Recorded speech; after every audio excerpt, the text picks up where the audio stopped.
നമ്മുടെ ജോലികളിലും കച്ചവടങ്ങളിലുമൊക്കെ അള്ളാഹു ബറക്കത്ത് നൽകി അനുഗ്രഹിക്കട്ടെ. എന്നാൽ പോലും എന്തെങ്കിലും സംഘടിപ്പിച്ച് നമ്മുടെ ഉസ്താദുമാർ അവർ വിഷമിച്ചു പോവരുത്, അവരുടെ കുടുംബം അനാഥമാവരുത്. ഹക്കുകളെ കണ്ടറിഞ്ഞു കൊടുക്കുന്നവരാണ് ഒരു മുസ്ലിമിന്റെ സ്വഭാവം. മനുഷ്യന്റെ മനസ്സുകളിൽ ഉടലെടുക്കുന്ന വൈകാരികമായ ചിന്തകളെ തടഞ്ഞു നിർത്തുന്നവരാണ്. നഹിയുൻ അൻ ഷഹ്വ. മനുഷ്യന് വികാര വിക്ഷോഭങ്ങൾ ഉണ്ടാക്കുന്ന ചുറ്റുപാടുകൾ നമ്മുടെ കൺമുമ്പിലൂടെ ധാരാളം കടന്നു പോകുന്നുണ്ട്. വിശേഷിച്ച് ചെറുപ്പക്കാർ. ആരോഗ്യമുണ്ട്, സമയമുണ്ട്, ബൈക്കുണ്ട്, കാറുണ്ട്, സൗകര്യങ്ങളൊക്കെ ഉണ്ട്. തിന്മകൾ ചെയ്യപ്പെടാനുള്ള സാധ്യതകൾ അവരുടെ മുമ്പിൽ കൂടുതലാണ്.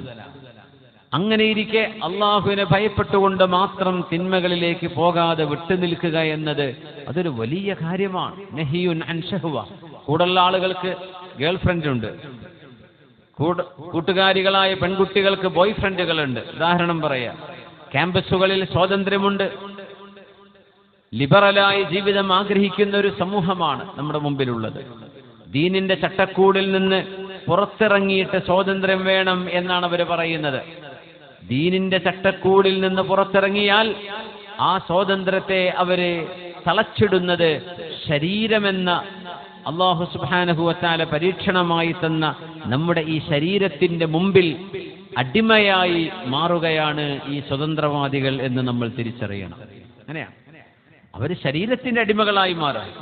അള്ളാഹുവിന്റെ അടിമകളായി മാറുന്നത് ഇഷ്ടമല്ലെന്ന് പറഞ്ഞ് ഹിജാബും നിഖാബുകളും പറിച്ചു മാറ്റി, നിസ്കാരവും അള്ളാഹുവിനോടുള്ള പ്രതിബദ്ധതയും കടപ്പാടുകളും ഒക്കെ നിർത്തിവെച്ച് സ്വാതന്ത്ര്യം വേണമെന്ന് പറയുമ്പോഴും സ്വാതന്ത്ര്യമല്ല, പിശാചിന്റെയോ ശരീരത്തിന്റെയോ അടിമകളായി മാറുകയാണവർ. അവിടെയും അടിമത്തത്തിലേക്കാണ് പോകുന്നത്.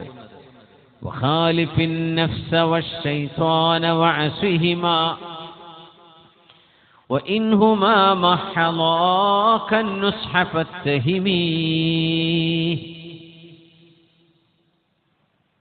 പിശാചും ശരീരവും ഒരുപോലെ മനുഷ്യനെ തിന്മയിലേക്ക് വിളിച്ചുകൊണ്ടിരിക്കുകയാണ്. നമ്മുടെ മൊബൈൽ ഫോണുകൾ എത്രയായിരം ഉപകാരപ്പെടുന്ന അറിവുകൾ അതിലൂടെ കിട്ടും. അതിന്റെ ഇടയ്ക്ക് ഏതെങ്കിലും ഒരു വീഡിയോ കയറി വരും, ഏതെങ്കിലും ഒരു പോസ്റ്റർ കടന്നു വരും, ഒരു പരസ്യം കയറി വരും, ഒരു റീൽ അതിന്റെ ഇടയിലൂടെ മറിഞ്ഞു പോകും. എന്റെ സുഹൃത്ത് പറയായിരുന്നു, വിശുദ്ധ റമദാനിൽ മൊബൈൽ ഫോണിന്റെ ഉപയോഗം നിർത്തിവെച്ചു.